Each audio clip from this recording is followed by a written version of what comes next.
ರಾಜ್ಯಗಳ ಒಕ್ಕೂಟಗಳನ್ನೊಳಗೊಂಡ ಪ್ರಬಲ ಕೇಂದ್ರವನ್ನು ಹೊಂದಿರುವ ರಾಷ್ಟ್ರ ನಮ್ಮದು. ನಮ್ಮ ದೇಶದಲ್ಲಿ 3,500 ಜಾತಿಗಳಿದ್ರೂ ಎಲ್ಲ ಜಾತಿ ಧರ್ಮಗಳ ಜನರು ಸಮಾನವಾಗಿ ಬದುಕುವ ಹಕ್ಕನ್ನು ಈ ದೇಶದ ಸಂವಿಧಾನ ನೀಡಿದ್ದು, ಭಾರತ ವಿವಿಧತೆಯಲ್ಲಿ ಏಕತೆ ಸಾರಿದ ದೇಶ. ಇಲ್ಲಿ ಪ್ರಜೆಗಳೇ ಪ್ರಭುಗಳು. ಗಣರಾಜ್ಯೋತ್ಸವದಂತಹ ರಾಷ್ಟ್ರೀಯ ಹಬ್ಬಗಳು ನಮ್ಮೊಳಗೆ ಐಕ್ಯತೆ, ಒಗ್ಗಟ್ಟನ್ನು ಬೆಳೆಸಬೇಕು.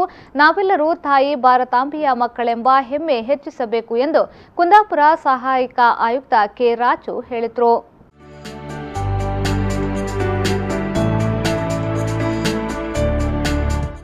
ಅವರು ಕುಂದಾಪುರ ತಾಲೂಕು ಆಡಳಿತ ಪುರಸಭೆ ಹಾಗೂ ರಾಷ್ಟ್ರೀಯ ಹಬ್ಬಗಳ ಆಚರಣಾ ಸಮಿತಿಯ ಆಶ್ರಯದಲ್ಲಿ ಗಾಂಧಿ ಮೈದಾನದಲ್ಲಿ ನಡೆದ 71ನೇ ಗಣರಾಜ್ಯೋತ್ಸವದ ಧ್ವಜಾರೋಹಣಗೆದು ಗಣರಾಜ್ಯೋತ್ಸವದ ಸಂದೇಶ ಸಾರಿದರು. 1947 ಆಗಸ್ಟ್ 15ರಂದು ಸ್ವಾತಂತ್ರ್ಯ ಬಂದಿದ್ರೂ ನಮ್ಮ ದೇಶ ಗಣರಾಜ್ಯವಾಗಿ ಬದಲಾಗಲು 2.5 ವರ್ಷಗಳು ಬೇಕಾಯಿತು.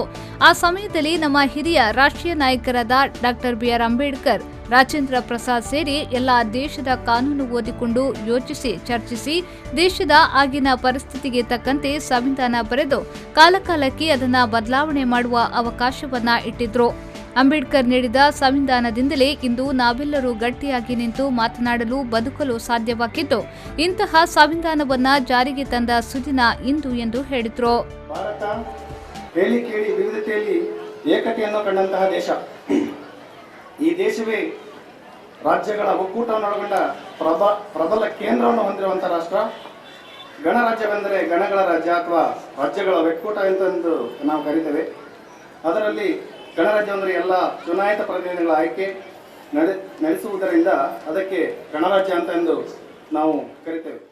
ಕುಂದಾಪುರ ತಾಲೂಕು ಪಂಚಾಯತ್ ಅಧ್ಯಕ್ಷೆ ಶ್ಯಾಮಲಾ ಕುಂದರ್ ಅಧ್ಯಕ್ಷತೆಯನ್ನ ವಹಿಸಿದ್ರು. ಪುರಸಭೆ ಸದಸ್ಯರಾದ ಶ್ರೀಧರ್ ಶೇರುಕಾರ್, ಪ್ರಭಾಕರ್ ರವಿ, ತಹಶೀಲ್ದಾರ್ ತಿಪ್ಪೇಸ್ವಾಮಿ, ಎಎಸ್ಪಿ ಹರಿರಾಮ್ ಶಂಕರ್, ಯುವಜನ ಮತ್ತು ಕ್ರೀಡಾಧಿಕಾರಿ ಕುಸುಮಕ್ಕರ್ ಶೆಟ್ಟಿ, ಪುರಸಭೆಯ ಮಾಜಿ ಉಪಾಧ್ಯಕ್ಷ ರಾಜೇಶ್ ಕಾಬೇರಿ, ಮಾಜಿ ನಾಮನಿರ್ದೇಶಿತ ಸದಸ್ಯ ಕೇಶವ್ ಭಟ್, ಕ್ಷೇತ್ರ ಶಿಕ್ಷಣಾಧಿಕಾರಿ ಅಶೋಕ್ ಕಾಮತ್ ಮೊದಲಾದವರು ಈ ಸಂದರ್ಭ ಉಪಸ್ಥಿತರಿದ್ದರು.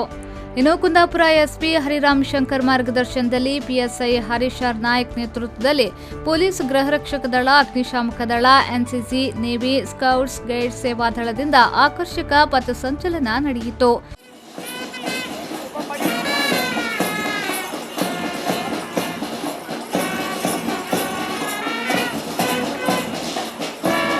ಸಾಂಸ್ಕೃತಿಕ ಕಾರ್ಯಕ್ರಮದಲ್ಲಿ ಆಕರ್ಷಣೀಯವಾದಂತಹ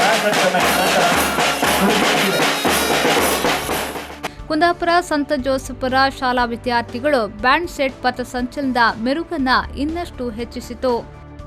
ಶ್ರೀಕಾಂತ್ ಹೆಮ್ಮಾಡಿ, ವಿ4 ನ್ಯೂಸ್ 24/7 ಕುಂದಾಪುರ.